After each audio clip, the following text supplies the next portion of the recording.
what was the best piece of advice ever given to you, Don? It can be more than one. It would have to be from this crazy philosophy professor that I had at St. Mary's Seminary.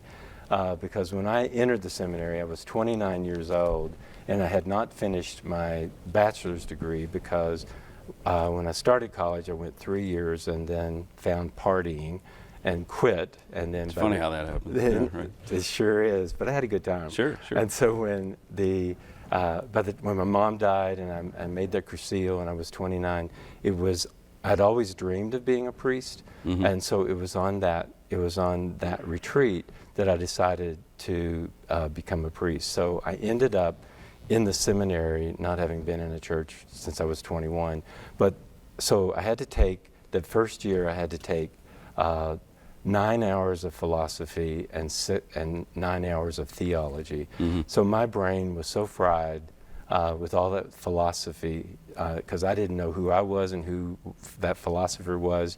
And so I just walked out of class one day and just went to my room and said, I can't do this. Wow. And John Rose, who was the professor, came to my room, and he gave me the best piece of advice, and I use it to today. He said, you've got to take the confusion and make that your reality with trying to make it different. And let that be what it is. And so from that moment on, that's where I started learning the practice of mindfulness and living in the present moment as best as I could at that time. But that's the best piece of advice that anybody has ever given me. That's interesting. I've never heard that.